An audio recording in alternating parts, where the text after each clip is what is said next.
Энэ өдрийн мэнд хүргэе. За өнөөдөр одоо над дээр хаан дүүргийн иргэний шүүхээс нэг нэхэмжил ирсэн. За энэ бол Алтан хоёыг овогтой Ганбаатар гэж хүний нэхэмжилтэй. Ийм одоо нэр хүнд алдар хүндийг гутаас мэдээл цацсан. Тэгээд энээсээ бол уушлах шаардсан ийм мэдээлэл ирсэн байна. Тэгээд холбогдох нотлох баримтыг хавсарсан байна. Тэгээд энийг бол та бүхэн мэдж байгаа. За 2016 оны улсын их хурлын сонгуулийн үеэр Монгол Ардын намын дарга Мио Гомбын их болд. За өнөөдрийн нийслэлийн Монгол Ардын намын дарга Сандуй. За энэ одоо нэхэмжил гаргаж байгаа Алтан хоёыг овогтой Ганбаатар нарын хүмүүсийн хоорондоо ярьсан ярианы бичлэгийг бол миний бие өөртөө олдсон мэдээллийн дагуу олон нийтэд ил болгосон. За энийгээ бол хууль зөрчсөн байж магадгүй гэж прокурор, авилгатай тэмцэх газар болон бусад холбогдох байгууллагууд бол өгсөн. За харамсалтай нь бол тухайн үед надад бол 3 мөр хариу ирсэн. Эрүүгийн хэрэг үнэлэхгүй болохыг мэдэгдъя гэсэн ийм л мэдээлэл ирсэн. За тэрнээс цаана нарийн юу болсон, тухайн үед яг энэ хүмүүс ингэж ярьсан юм уу юу гэдэг талаар бол ард түмэн бол тодорхойгүй ийм байр суурьтай үлдсэн. Та бүхэн санаж байгаа бол цагдаагийн байгууллага бол энэ эвлүүлэг мөн байна гэж нэг мэдээлэл гаргасан, эвлүүлэг биш байна гэж нэг мэдээлэл гаргасан. За сүүлдээ бол энэ ингээд альчгүй замхарсан. Тэгээ өнөөдөр энэ над дэрүүлсэн энэ нэхэмжилтэд авсаргасан энэ нийслэлийн прокурорын газрын прокурорын тогтоол байна. 8 сарын 2-ны өдөр гаргасан.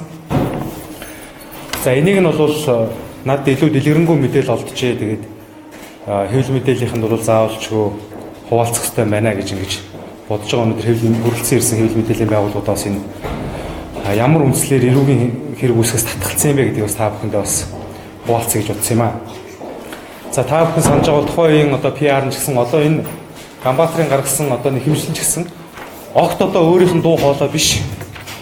Энэ дуу хоолой эвлүүлдэг програмаар өөрснийх нь дуу хоолой мэтэр эвлүүлээд ингээд орчин үеийн програм ашиглаад ингээд хийцсэн байна гэж ингэж одоо тайлбарлсан.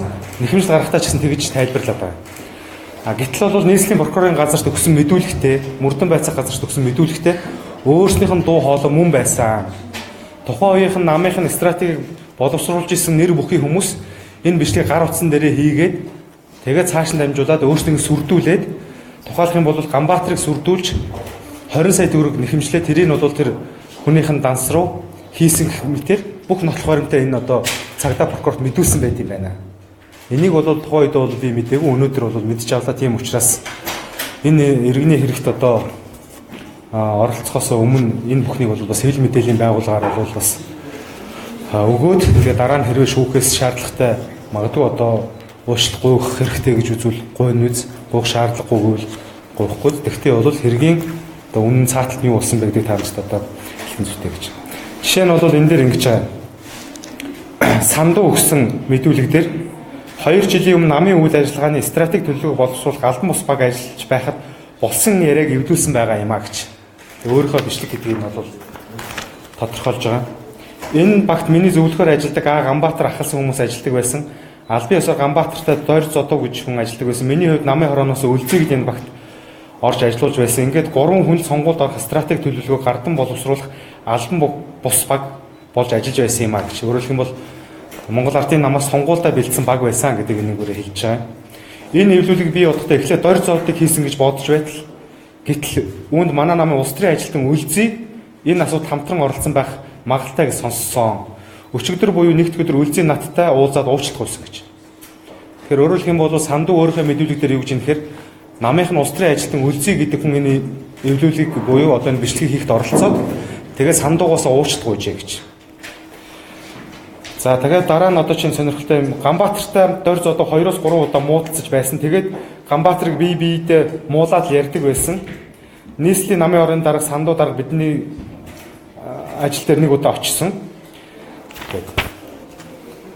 За энэ одоо хинийх нь мэдүүлэг, үлзийг юу гэсэн мэдүүлэг. Одоо саяны ярьсан тэр үлзий гэж юм биш намынх нь улс төрийн ажилтан. За энэ хүн бол ингэж ярьж байгаа. Миний хувьд бол монголоор удаан бичдэг байсан учраас гар утсан дээрээ бичлэг хийж дараа нь тэмдэглэл хөтлөн бичдэг байсан гэж. Өөрөөр хэлбэл ингээд гар утсан дээр нь бичдэг байсан бичлэг нь ингэж байгаа юм. За ингээд Дорж Зодол түүнийг хийсэн бах. Инх бол даргын яриаг хаанаас хэрхэн олж хийсэн мэдэхгүй. Ганбаатарыг чадах уу дарамтлах уу гэхдээ тгийгээд миний хэлсэн буруу байгаа тухайн үед Сандуу Ганбаатар нарын яриаг л орчуулж байсан. Ганбаатар ах дорж зодогт 20 сая төгрөг шилжүүлэн өгсөн гэсэн ийм л учиртай юм гэж. Өөрөөр хэлэх юм бол энэ үлзий дорж зодоо гэдэг хүмүүс энэ Ганбаатар Сандуу нарыг дарамтлал нэг нэгнээс мөнгө аваад ингэ яваад байна. Гэхдээ энэ бол тухайд одоо мэдүүлгээ ингэж өөрчлөлтөө бол эвлүүлэг хийсэн мэтэр одоо энийг тайлбарлаж байгаа. Тухайн үед бол эвлүүлсэн хийсэн байна уугүй гэдэг нь бол бас сонин. Тэгээд энэ дээр бол жишээ нь Голомт банкны ийм тоот ансаар тэдний өдөр Ганбаатараас Ганбол огтод дорж зодоо гэх хүний нэр дээр 20 сая төгрөг шилжүүлсэн банкны баримт гэх мэтийг ингээд нотлох баримтанд авсрагдсан байгаа юм. За тэгээ хамгийн сүүлд нь бас нэг сонирхолтой юм. Шинжилгээнд дэрүүлсэн суудал доогуураас үн цэг MP4 гэсэн нэртэй бичлэгт хийгдсэн эвлүүлгийг хийхэд ашигласан програмыг тусгай зориултын програм хангаж ашиглан тогтоох боломжгүй гэх дүгнэлт гаргажээ гэж. Өөрөөр хэлбэл шинжээ чинь юу гэж дүгнсэн бэ гэхээр энийг бол эвлүүлэг хийсэн гэдгийг нотлох боломжгүй байна гэж. Эвлүүлэг биш байна л гэсэн үг шүү дээ. Чинь их соёлтойгоор л одоо өөрснийхөө ажлыг хэлж. Тэр энэ бол дууд өрсөн нь бол эвлүүлэг бишээ гэсэн нэг бол шинжилгээчийн байгууллага. Тэгээд энэ бүхнийг үндэслээд эрүүгийн хэрэг үүсгэс бол прокурор бол татгалцсан байгаамаа. Тэгээд энэ бол тусдаа асуудал баг. Гэхдээ эндээс та бүхэн хараарай. Энэ дээр Эрдэнэ жаймын бие зохиогоод ямар нэг юм эвлүүлээд санаанаас зохиосон юм нэгч байхгүй. Харин ч Монгол Ардын намынхан өөрснийх нь байгуулсан стратеги төлөвлөлтийн баг нь өөрснийхөө хийсэн гар утсан дээр хийсэн бичлэгээ задруулахгүй гэж явж байгаад ямар нэгэн байдлаар нэгээ шантааж мөнгө олж исэн юм байна. Тэр нь явж яваад Монгол Ардын Хувьсгалт намын төв штаб, сонгуулийн төв штабыг удиржсэн над дээр ирсэн. Би бол энийг бол гэмтэргийн шинжтэй үйл гэж үзсэн. Одоо ч гэсэн би энэ байр суурь дээр байгаа энийг цагдаагийн байгууллага шалах ёстой гэж үзсэн харамсалтай нь прокурор хэрэгсэхгүй болгосон. Тэгэхдээ энийг бол олон нийтэд бас зайлшгүй нээлттэй болгоё. Энээс хойш бол миний би иргэний шүүхэд бол холбогдох тайлбар өгөө явна. Харин ч одоо ингэж нэхэмжил гаргасан сайн явдал боллоо гэж үзэж байгаа. Өнөөдөр хүртэл бол би энийг сөхөж тавиагүй байсан. Тэгээ нэгэнт одоо шүүхтэр хүртэл хурж надаас одоо тодорхой үүрэг даалгавар хүлээл гэж нэхэмжил гаргаж байгаа учраас энийг бол энэ шүүхээр заавал шийдвэрлэх, шүүхээр шинээр шинжээж томилуулах зэрэгээр дараагийн хаалтнууд хийх болно гэдэг юм. Тэгдийн ингээд хөрөлцсөн ирсэн сэтгүүлчтэй саяны энэ прокурорын дүгнэлтийг одоо бүгднгийн энэ хуулбараар нь танилцуулаад өгчөө. За баярлалаа. Асуулт байвал хариулъя.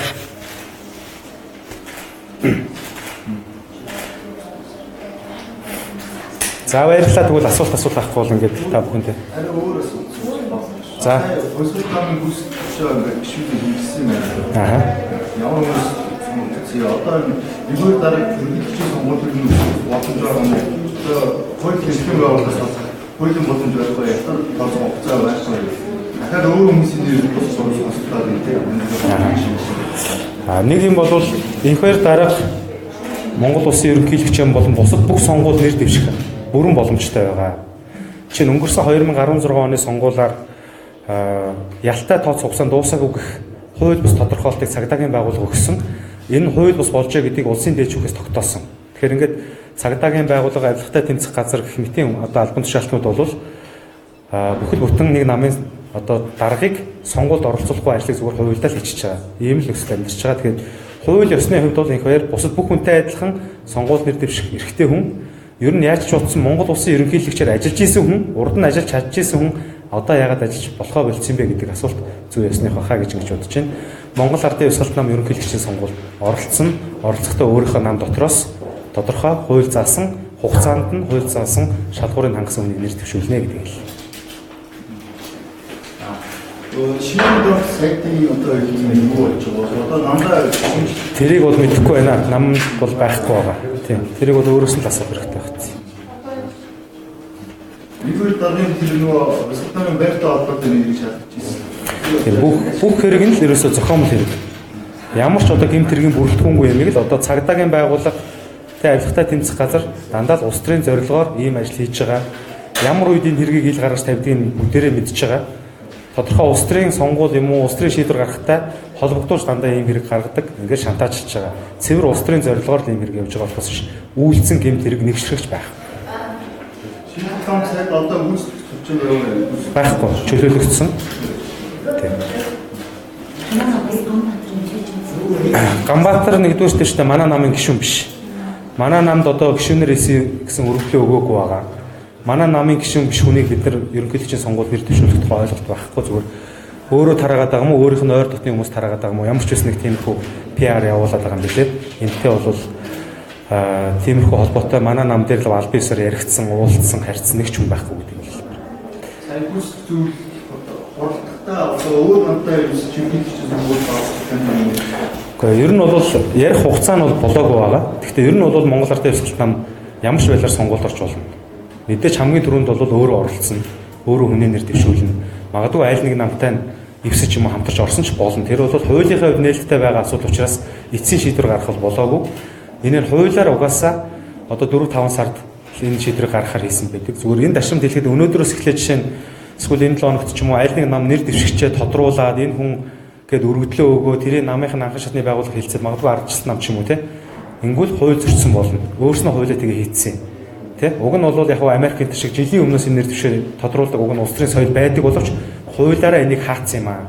Тэгэхээр өөрснийхөө баталсан хуулийг бол дагаж мөрдөөд энэ хуультай захирагдсан амьдрах ёстой л гэж хэлж байна. За баярлалаа.